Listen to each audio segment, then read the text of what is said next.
A maioria dos nossos, queria falar nessa noite sobre um pouco dos nossos medos, porque a maioria de nossos medos não consistem no medo de algo, de alguma coisa específica, mas se nós vamos prestar bem atenção, nossos medos, eles falam mais da gente do que da coisa que nós temos medo em si. Nossos medos, eles apontam para nós mesmos. Na verdade, quando nós temos medo de algo, nós temos medo de nós mesmos. De qual será a nossa reação diante de alguma coisa que nos estabilize, de alguma coisa que nos intimida. Nós temos medo de o que vai acontecer com a gente depois de enfrentarmos esse medo, depois daquela coisa que se torna ameaçadora para a nossa vida. Nós sentimos medo, mas nós temos medo de nós. Na verdade, nós temos medo de não saber como lidar com isso aí. Nós não sabemos o que vai acontecer, como vou lidar com isso. É nós. Nós temos medo de nós e não daquela coisa que está lá fora. A Bíblia tem uma palavra que leva o nome dessa pregação nessa noite, que no perfeito amor não há medo. João falou isso. No perfeito amor não há medo. Por revelação do Espírito Santo.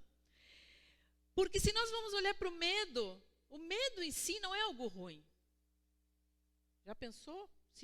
Quer dizer, Deus permitiu isso aí também na nossa vida, porque quem não tem medo é psicopata. Nós precisamos ter medo. Se a gente não tivesse algum tipo de medo, nós estaríamos, não sei, seríamos uns loucos, saíamos aí mundo afora fazendo qualquer coisa. É o medo que nos segura até para preservar a nossa vida. É ou não é?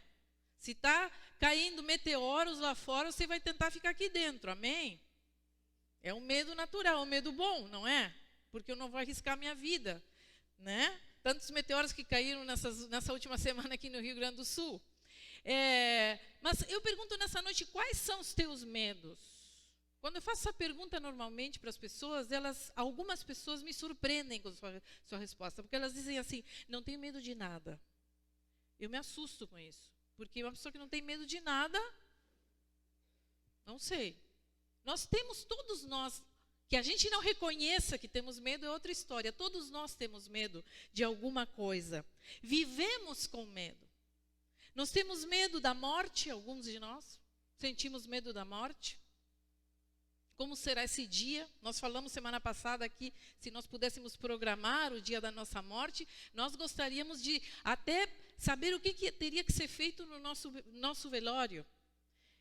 Minha avó, antes de morrer, ela deixou uma cartinha, não escrita, mas falada, né? Porque ela falou muitas vezes a mesma coisa, que no dia em que ela morresse, ela queria que você fizesse um culto de louvor ao Senhor, porque tenham certeza que esse vai ser o dia mais feliz da minha vida. E ela estava ali no leito de morte e ela ordenou que, além de louvores, houvesse uma pregação no meio do seu velório.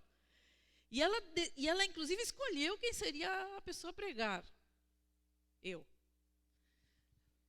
Pois imagina que, diante da emoção de perder um ser, daquela pessoa uma das pessoas que a gente mais ama, como no caso meu, que é a minha avó, eu estava completamente sem chão, ou esperando sim a partida dela, porque era óbvio que isso ia acontecer, uma pessoa de idade não vai ser eterna, né?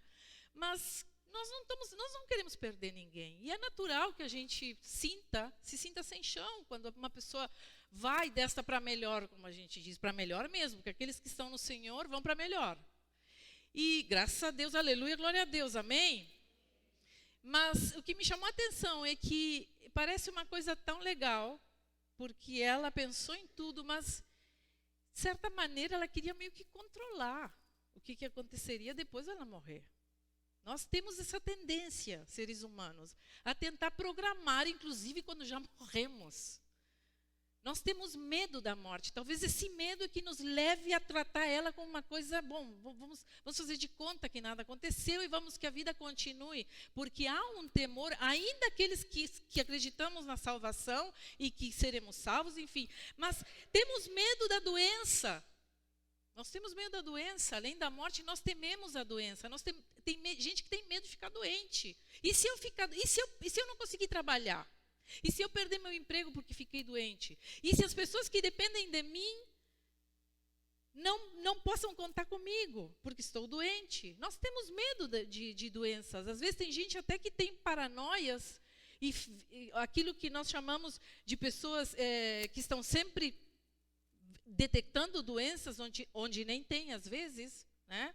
Nós vivemos com esses medos. Temos medo do abandono, de que nos abandonem, talvez de ficarmos sozinhos, de que os nossos filhos saiam de perto de nós, de que os nossos pais morram e nós ficamos sozinhos, de que os nossos cônjuges nos troquem por outras pessoas, que nos abandonem no momento difícil da nossa vida. Nós temos medo do abandono. Há em nós, seres humanos, lá dentro do nosso coração, nós queremos alguém que fique conosco e que esteja ali enquanto nós vivemos a nossa vida.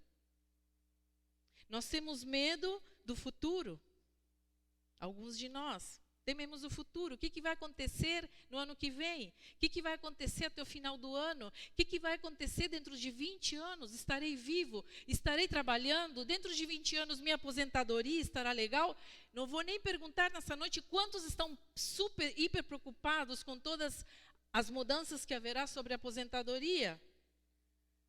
Alguns devem estar felizes, outros devem estar preocupados, eu não sei. Mas nós temos esse dilema dentro de nós. Eu vejo pessoas que não aceitam alguns empregos porque elas precisam ter a carteira assinada, não é?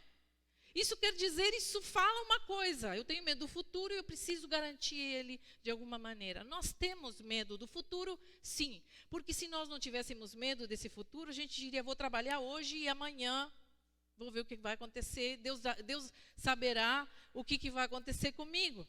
Mas nós queremos pensar no futuro, nós queremos adiantar, ter uma perspectiva do que vai acontecer lá na frente. Nós temos medo da situação atual do país, ou não é? Nós temos medo. Muitos de nós estamos inseguros. O que vai acontecer?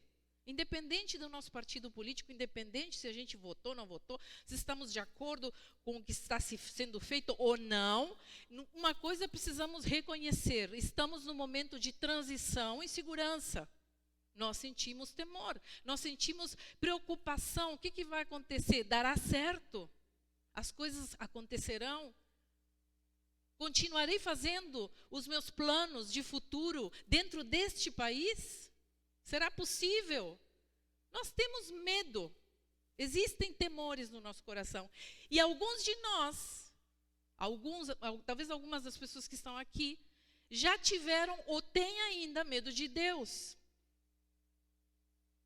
Tem pessoas que viveram a sua vida inteira com medo de Deus e mesmo ainda frequentando uma igreja, continuam com medo de um ser que está completamente longe e, ao mesmo tempo, muito diferente daquilo que eu estou acostumado nesse mundo. Nós temos medo de Deus.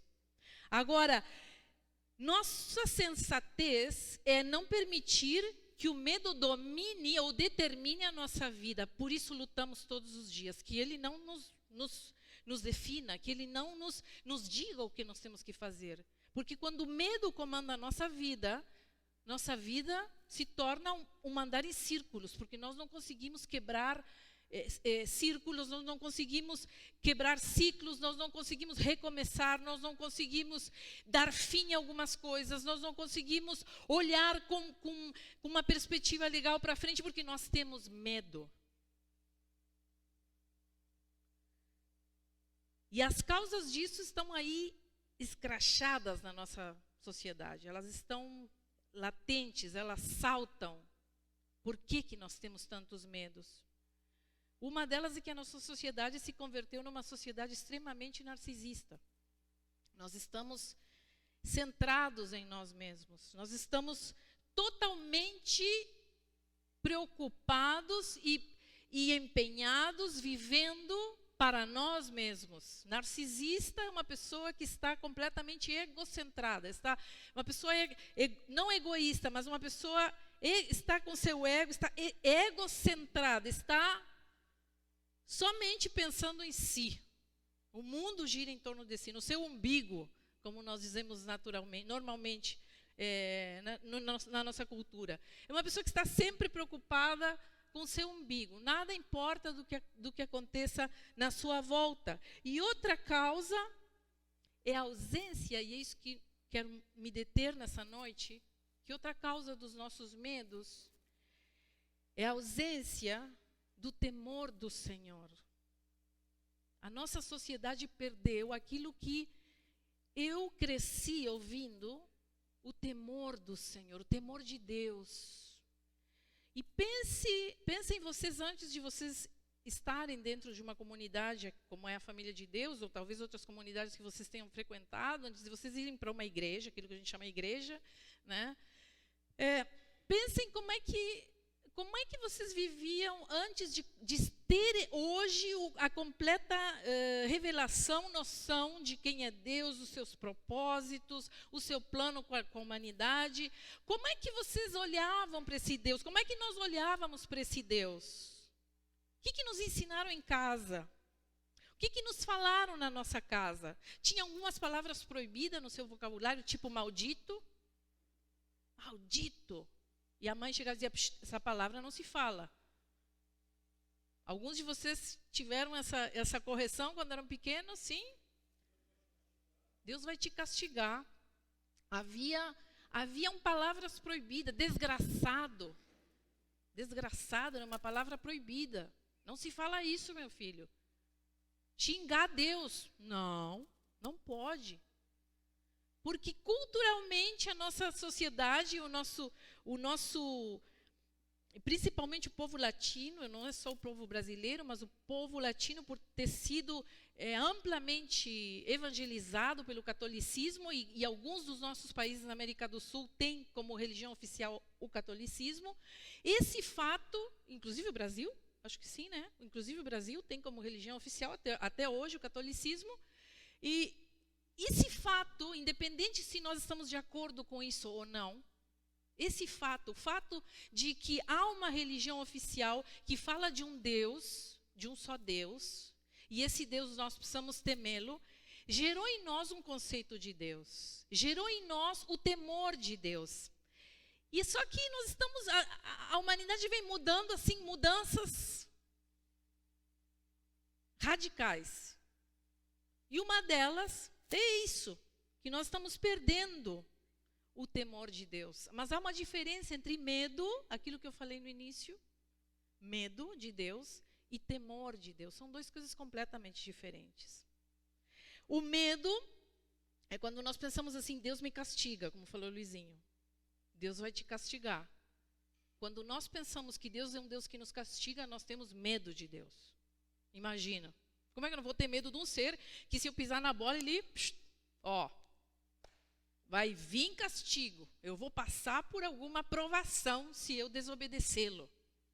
Nos ensinaram que Deus é um Deus que castiga. Se nós pensamos, eu vou perder a bênção. Se nós temos esse conceito que alguma coisa vai nos fazer perder a bênção, é porque nós temos medo de Deus. Se nas nossas mentes pairam pensamentos como Deus vai deixar de me amar, se eu fizer tal qual coisa, se ainda na nossa mente nós pensamos assim, Ele vai se retirar de mim quando eu erro.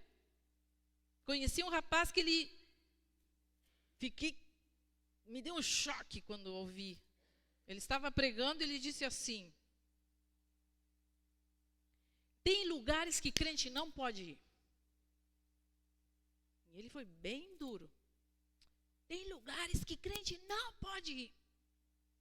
Porque eu sei que se eu frequentar algum lugar, alguns lugares, se eu entrar nesses lugares, o Espírito Santo que está em mim vai ficar na porta. E eu na hora disse, misericórdia, Senhor. E oro para que nessa noite, se você pensa desse jeito, Senhor, renove a tua mente. Em nome de Jesus. Porque o Espírito Santo não é esquizofrênico, ele não pensa uma coisa, outra hora outra, ele não tem um pensamento confuso, ele não quebra promessas. Ele não se retira de nós. Uma vez que nós estamos em Cristo, somos nova criatura, o Espírito Santo mora em mim e Ele vai comigo aonde eu for. Amém? Há lugares onde eu não posso ir? Alguns ficaram... Sim ou não, pastora? Não. Sou livre. Se me convidarem como pastora para pregar na terreira, lá na terreira, vai, pastora, vem trazer uma palavra para nós. Não. Não posso entrar aí, porque o Espírito Santo vai ficar na porta. Queridos, Jesus entrava em todos os lugares. Inclusive em lugares onde para ele era proibido entrar, porque ele era um rabino. E eu sigo esse exemplo de Jesus, porque o Espírito Santo me fez livre. E se me chamarem para pregar na terreira, eu vou, em nome de Jesus, levar luz onde for. Não há lugares físicos que tirem de nós o Espírito que mora em nós. Não há lugares físicos nesse mundo onde o Espírito Santo não está. Sabe por quê? Porque Deus está em todos os lugares, não tem como. Deus é Espírito, Ele está em tudo, na natureza, em todas as coisas, inclusive na galinha que mataram pro... Entendeu o que eu estou lhe falando? É criação de Deus, é vida, é bênção de Deus. As coisas que os homens fazem com essas coisas é que é diferente, entendeu? Mas nós estamos livres, nós que somos cristãos e que onde o Espírito Santo fez morada, ali Ele está. Que bênção que nós temos. Porque quando nós pensamos que o Espírito Santo se retira de nós, quando nós chegamos a algum lugar e fica na porta nos esperando, então eu tenho medo desse Deus que vai me abandonar em lugares onde eu vou errar. De repente eu digo assim, pá, errei, não tinha que ter ido lá. E agora onde é que eu pego o bonde do Espírito Santo? Mais ou menos assim. Não, o Espírito Santo está em mim. E Ele vai trabalhar isso na minha vida onde eu, de repente, não deveria de ter ido. Queridos, há um medo que foi colocado nos nossos corações. E isso ainda é pregado hoje em dia. Vocês sabem que quando eu era adolescente, tinha recém me batizado, me batizei com 11 anos, decidi seguir a Cristo. Eu lembro que havia um costume depois da ceia, que talvez o pessoal que está lá em Ribeira me ouvindo, boa noite ao pessoal que está na internet nos ouvindo, tem muita gente de Ribeira nos escutando, mandando mensagem para a gente, que o Senhor abençoe vocês lá, minha terra natal. Mas sabem que quando nós terminava a ceia no domingo, nós tínhamos um costume com a gurizada da igreja, nós esperávamos os líderes irem embora e nós entrávamos lá no portinho do fundo e comíamos o pãozinho da ceia e tomávamos o vinho. Quem já não fez isso quando era criança? Não levantam a mão, né? Tá bom. Aqueles que foram criados na igreja. Era um prazer, é coisa de criança. Nós queríamos saber, nós queríamos mais daquilo que nos dava um pedacinho só. E eu me lembro que nós saímos dali, terminou o culto e nós esperamos todo mundo sair, fomos lá e na mesa. E eu tinha recém me batizado. E assaltamos a mesa da ceia, essa foi a verdade. Nós comemos o pão e não sei o quê, tomamos o vinho. E quando eu cheguei em casa de noite, aquela coisa, a gente não deveria ter feito isso. E quando eu dormi naquela noite, eu acordei com um sonho onde eu me vi comendo embaixo daquela mesa e uma luz em cima me falava assim, profanaram um lugar santo. E eu, Senhor Jesus, prontamente me ajoelhei, me perdoa, Senhor, o que nós fizemos, Senhor, e agora, o que vai ser de nós? Vai vir um castigo, e eu orava e chorava, e era tudo junto. E me lembro que quando eu cheguei no primeiro adulto, no outro dia de manhã, perguntei, pá, tu sabe que tive um sonho, né? Deus me falou num sonho que nós profanamos um lugar santo. E a gurizada toda ali na volta, vamos orar e pedir perdão. E o adulto que estava ali nos disse, viram? Isso que dá. Vocês ficarem mexendo em coisa que não devem. Hoje, quando eu olho para trás esse sonho, eu digo, Misericórdia, Senhor. Que tempo de infância. Né? Nós temos um tempo de infância, nós temos um tempo da nossa fé infantil, porque nós não entendemos como funcionam as coisas. Então Deus me falou. Não, Deus não falou. Era um produto do medo que eu já estava dentro de mim. Foi fruto do medo. Deus não me falou nada. Porque aquilo não era um lugar santo. O lugar santo estava em mim. O erro foi ter pegado sem pedir. Isso é outra coisa. Mas não que Deus profanaram o meu lugar santo. Aquilo não era um lugar santo, era só a frente da igreja. Nós temos vários conceitos que alguém nos falou e que estão errados. Lugar santo, quem é? Onde está o lugar santo? Nós. Porque o Espírito mora em mim. Eu sou o lugar santo. Amém? Ele habita em nós. Tu és o lugar santo. Porque ele habita em ti. Pastora, como assim? Isso é muita responsabilidade. É. Sim. Ele habita em ti. Ele não habita mais em templos, diz a palavra. Ele habita em ti, ele habita em mim. E nós crescemos com esses medos. Só que quando as pessoas se libertam desses medos, dentro de uma sociedade onde foram assustadas com Deus, e elas entendem que fazendo tal ou tal coisa nada vai acontecer, que elas indo em tal e tal lugar nada aconteceu, e que elas pintando e bordando nada aconteceu, elas começam a pensar, peraí, então aquilo que me falaram de Deus não é verdade, foi mentira. No meu caso, eu continuei o caminho de Deus e disse, não, eu vou seguir esse Deus, quero conhecê-lo. E conheci o Deus realmente como é. Ou estou conhecendo. Que pretensão a minha dizer que conheci Deus como realmente é impossível. Mas estou na trilha de querer conhecê-lo a cada dia em que ele se revela para mim. Mas o problema é que tem uma penca de gente lá fora que se decepcionou e diz assim, isso aí é tudo blá, blá, blá. Ladainha, é mentira. Então, não tem mais temor de Deus. Não há temor de Deus porque eles sequer acreditam nesse Deus que é pregado. Fugimos, saímos do temor do Senhor como seres humanos.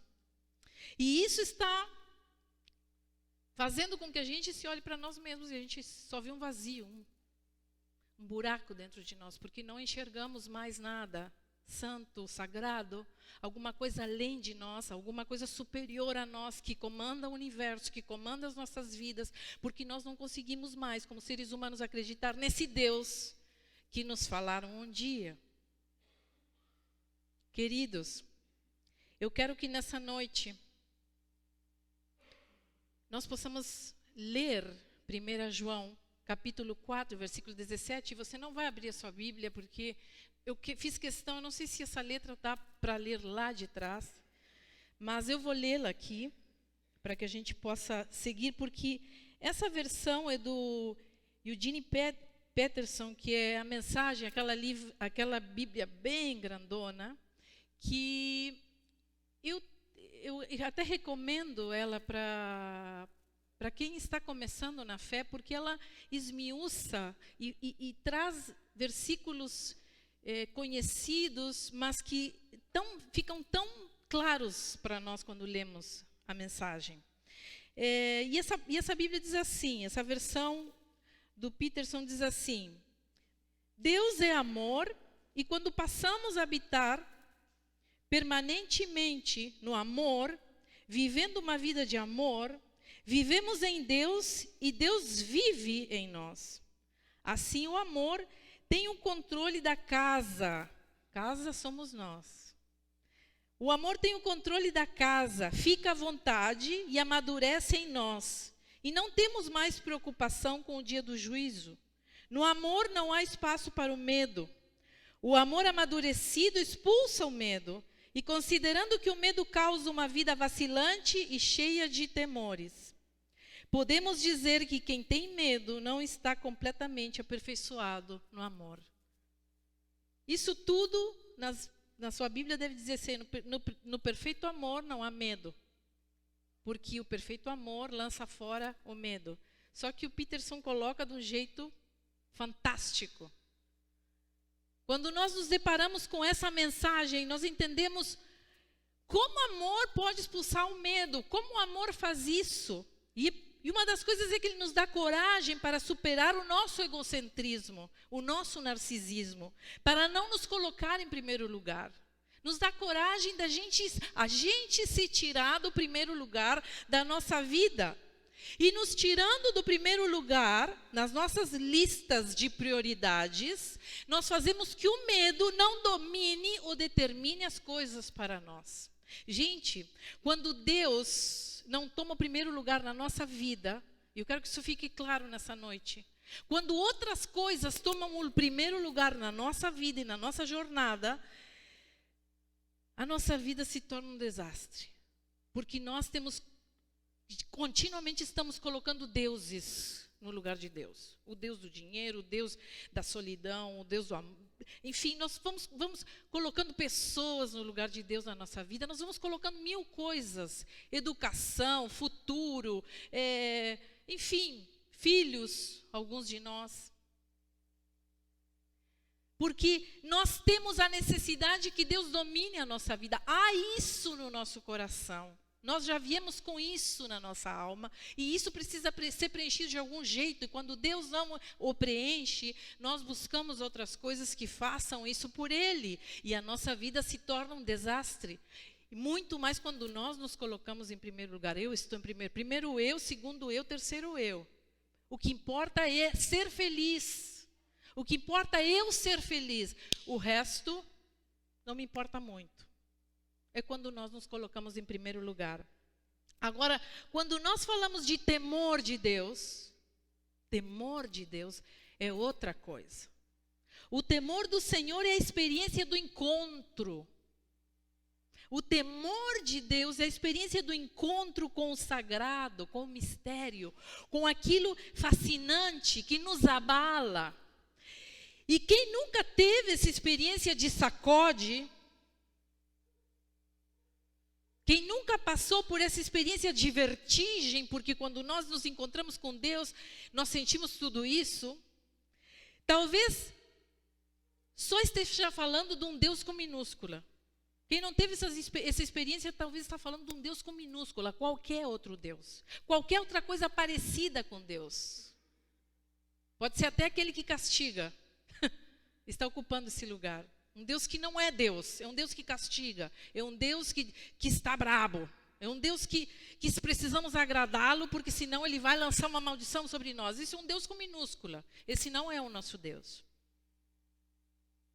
Queridos, Deus é aquilo que não conseguimos embrulhar. Deus é aquilo que a gente não consegue empacotar, Deus é aquilo que a gente não consegue encaixotar, enquadrar, porque Deus vai além das nossas pretensões e dos nossos conhecimentos. E não adianta a gente ler 1000 livros sobre Deus.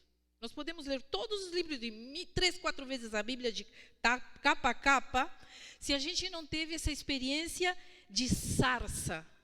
Sabe aquela sarça de Moisés ardendo? Se a gente não teve a experiência da sarça na nossa vida, se a gente não teve a experiência do verde em chamas,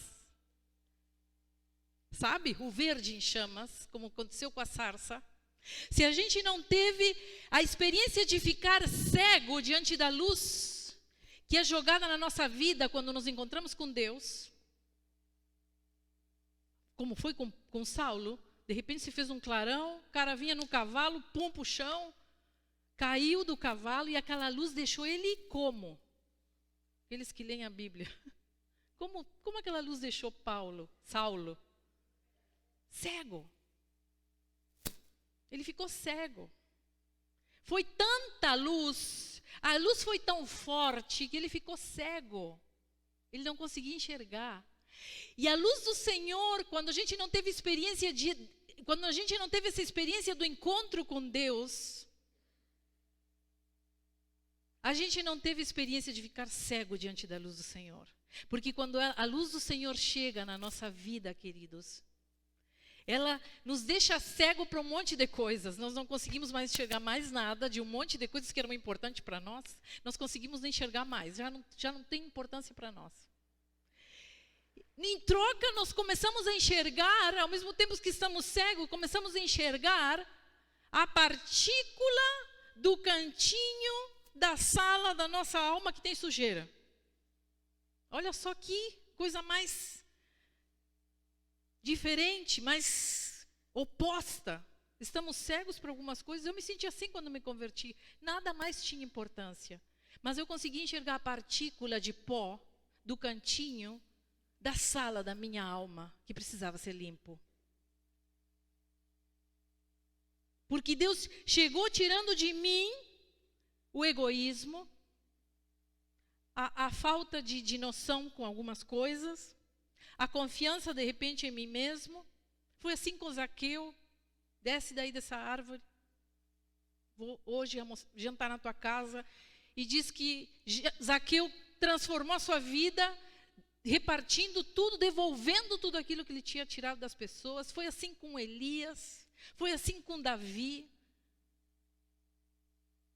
Com todos houve uma experiência de verde em chamas, de luz, de claridade excessiva, de nos deixar cegos e prostrados diante da presença do Senhor. Algo morre dentro de nós quando a luz do Senhor se lança sobre a nossa vida. Algo morre, e dentro disso que morre, morre o medo.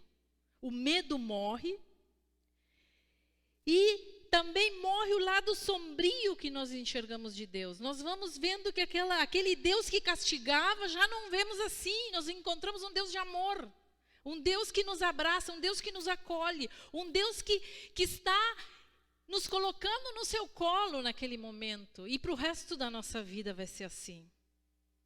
Essa é a experiência que nós temos quando perdemos o medo de Deus. Quando Ele se revela a nós.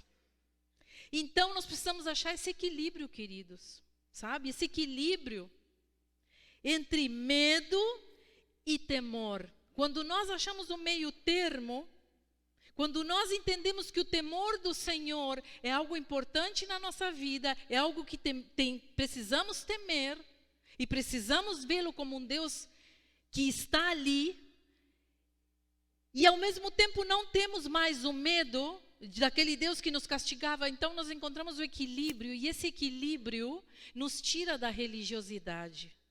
Esse equilíbrio vai nos livrando de todo esse peso da religiosidade. Eu tenho que fazer, não posso entrar lá, eu não posso ir lá porque Deus vai se retirar de mim. Se eu errar, Deus não vai me amar mais. Se eu pecar, o Senhor não vai estar nem aí para mim. Se eu fizer algo errado, Ele vai me castigar. Queridos, quando nós encontramos o equilíbrio, nós nos livramos de todas essas baboseiras. E nós vamos começando a enxergar Deus como um Deus em que nós precisamos temê-lo. Mas um Deus de amor.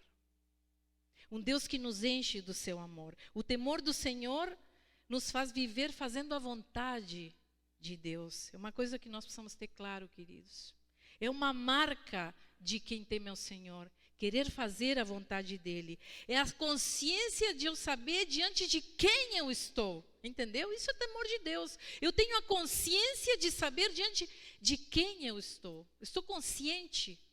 E porque eu sei diante de quem estou, então eu tenho prazer e não obrigação, eu tenho prazer de fazer a sua vontade. Aleluia. Eu tenho prazer, sumo prazer, me compraz fazer a vontade do Senhor. Me traz felicidade, me enche dEle, fazer a vontade dEle. E de repente, dentro dessa vontade de Deus, existem alguns não para mim. Claro que sim. Quem teme ao Senhor tem 3 marcas, pelo menos. Eu quero que você analise a você, a ti, não os outros. 3 marcas. Uma delas é o discernimento. Quem teme ao Senhor tem discernimento. Discernimento para quê, pastora? Do bem e do mal. O que está certo, o que está errado? O que me convém? O que não é de Deus para mim? O que não vem de Deus para mim? Onde eu não posso ir? De repente tem lugares onde eu realmente não posso ir. Mas, de repente, onde eu não posso ir, não quer dizer que Heloísa não possa ir. Cada um sabe de si. De repente, o que eu não posso comer e beber, não quer dizer que fulano não possa fazer, porque eu não sei. De repente, se comer um monte de carne gorda, vai subir o colesterol. Vai ficar doente. De repente, eu posso comer a mesma carne gorda, meu organismo não produz colesterol, eu estou bem. Mas eu não vou deixar de comer porque dá colesterol em ti. Entendeu? Nós precisamos entender essas coisas, queridos, porque há uma confusão terrível. Nós ficamos julgando as pessoas porque elas fazem o que nós determinamos para nós não fazer. Nós ficamos julgando os outros porque achamos que ele está fazendo coisas que estão proibidas para nós. Mas, de repente, o outro tem a liberdade de comer, de beber, de andar, de ir, de vir, e está bem. Está tudo bem com ele. Nós precisamos entender que eu caminho ciente das consequências. Isso é discernimento. Eu estou consciente das consequências que pode ter isso sobre a minha vida. Estou consciente de que isso vai me trazer uma consequência. Não é que Deus castiga, nós mesmos nos impomos o castigo, porque isso haverá uma consequência. É ou não é?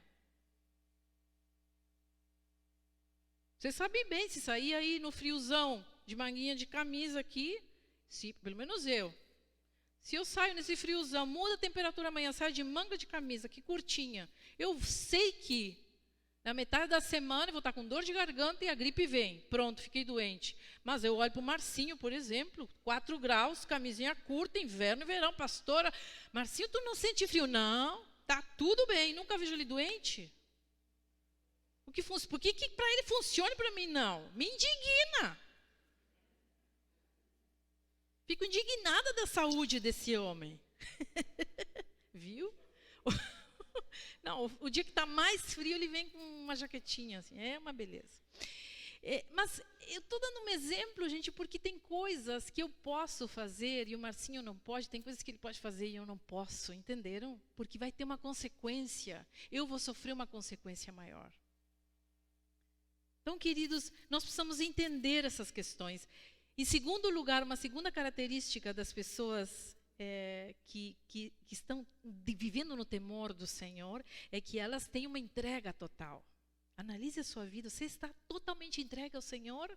Há uma entrega total na tua vida? Essa entrega diz assim, ó, se Deus quiser eu faço, mas se Ele não quiser eu não faço. Isso é entrega total. Se Ele quer que eu vá, eu vou, mas se Ele quiser que eu não vá, então eu não vou e ninguém vai me tirar disso. Estou comprometida com a vontade de Deus para a minha vida, mesmo às vezes não querendo fazer. Nem sempre eu faço as coisas que eu gosto, mas às vezes eu faço por obediência, porque Deus está me dizendo o que eu tenho que fazer. Entendeu? Porque me compraz fazer a sua vontade. Tenho deleite nisso aí. Me faz bem. Há uma conexão com Ele quando eu digo sim para as coisas loucas que Ele quer fazer em mim. E outra marca da pessoa que caminha no temor do Senhor é a reverência e o cuidado. O que é isto? Quando eu tenho a profunda consciência de que eu estou mexendo em coisas sagradas. Gente, o que é realmente sagrado na nossa vida? O que é solo sagrado? Sabe aquela palavra que Deus fala a Moisés? Quando Moisés sobe ali na sarça e Deus fala com ele ali antes dele voltar ao Egito para salvar o povo, Deus diz para ele assim, tira as sandálias porque o lugar onde pisas é santo. Essa palavra, quem teme ao Senhor tem muito clara, tira as sandálias porque esse lugar onde pisas é santo. Mas é o lugar aqui, pastor, eu vou tirar a sandália para entrar na igreja? Não, gente, isso aqui é um prédio. Igreja somos nós. Igreja é tu, igreja sou eu. O Espírito Santo mora em mim. Ele não mora em lugares, ele mora em mim. Mas tem lugares que são sagrados para mim, que eu preciso tirar os meus sapatos, espiritualmente falando, e pisar com muito cuidado. Um deles é a vida das pessoas. As pessoas que o Senhor me deu para pastorear, as pessoas que Deus me deu para cuidar. Eu preciso entrar no coração delas, ouvir os seus problemas, ouvir as suas questões com os meus pés descalços, com muito cuidado, com muito amor, com muito equilíbrio, ciente de onde eu estou entrando. Ouvi uma pessoa outro dia dizendo assim para mim: eu tenho medo de me abrir com algumas pessoas, porque onde eu estava, quando eu falava as coisas, no outro dia todo mundo sabia o que eu tinha falado. Querido, se Deus te deu uma pessoa para cuidar, e essa pessoa está se abrindo contigo, é para ti que tem que ficar. É um solo sagrado.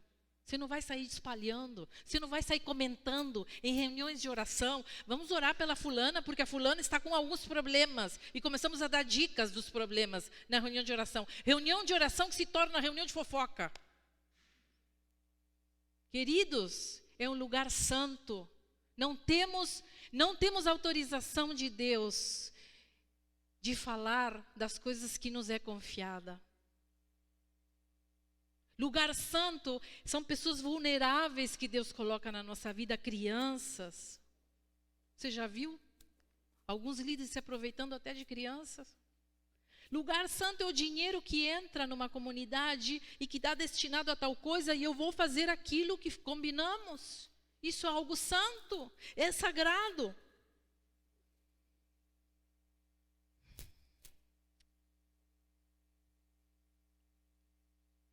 Se nós pudéssemos levar a sério isso aqui, com muito cuidado e carinho, pensar que nós precisamos de reverência, queridos, quando nós tratamos com as questões espirituais que Deus coloca na nossa mão. Porque nosso coração deve ter o cuidado de saber que ninguém está nos vendo, mas Deus está nos vendo. E que Ele está enxergando o nosso coração e que Ele sabe o que vai lá dentro. E dele nada vamos poder esconder. Inclusive um dia vamos dar contas a Ele. Porque é uma realidade. Há um futuro onde um dia nós vamos estar, sim, cara a cara com o Senhor. É isso que a Bíblia me fala.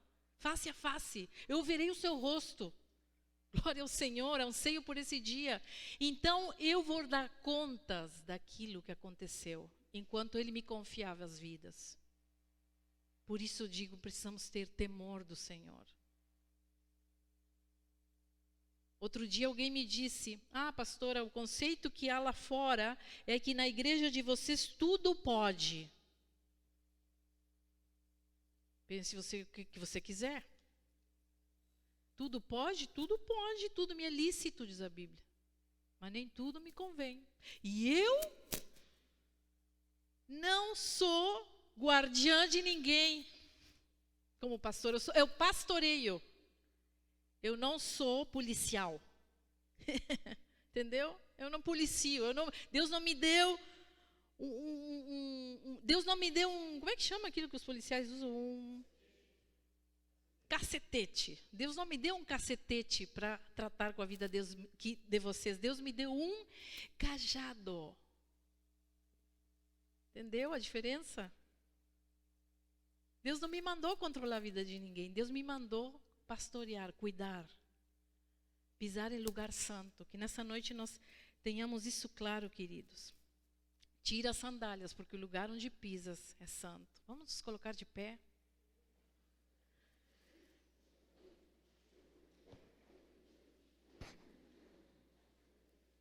Dentro desse lugar santo, falo para as mães, antes da gente terminar orando, estão também as vidas dos nossos filhos.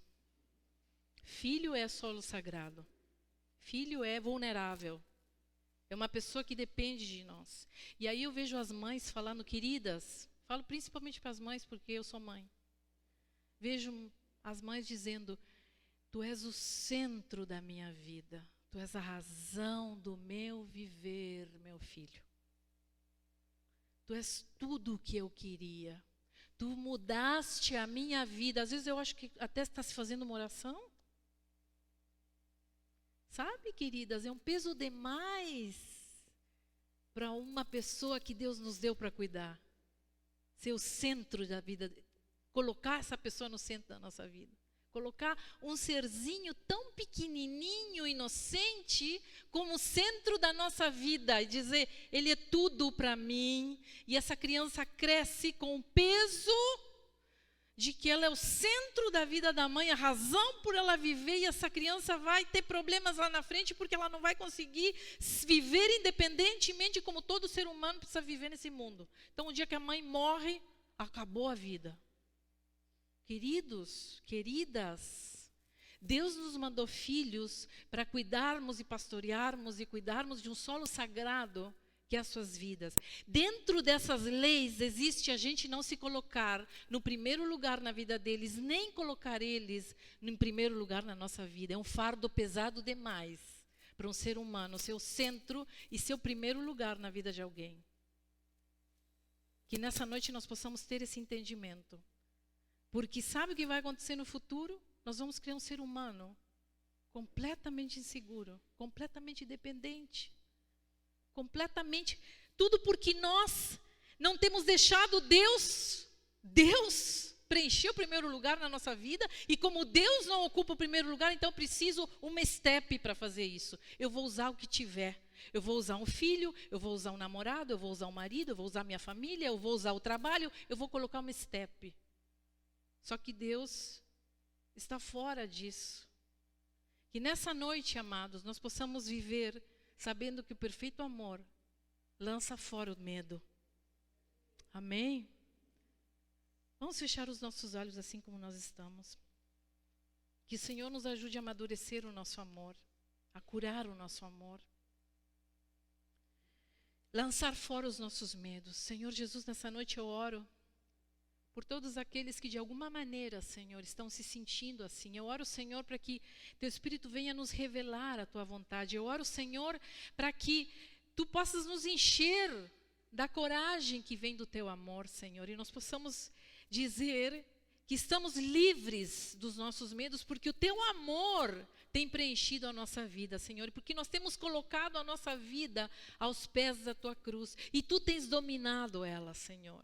Senhor, eu oro por aqueles que vivem incertezas, vivem, Senhor, vidas miseráveis. Oro por aqueles, Senhor, que se sentem miseráveis nessa noite, sem rumo, Senhor. Eu oro para que Tu ocupes o centro e o primeiro lugar nas suas vidas. Tu venhas suprir todas as nossas carências, Pai, porque nós precisamos de Ti.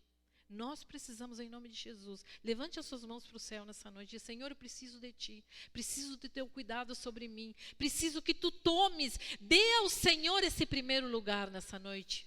Diga, Senhor, toma a minha vida aqui, Senhor. Eu quero que Tu tomes o primeiro lugar. Eu quero que Tu sejas o centro, o princípio, o meio, o fim. Eu quero centrar toda a minha vida na Tua vontade, Senhor, e fazer aquilo que Tu estás me pedindo.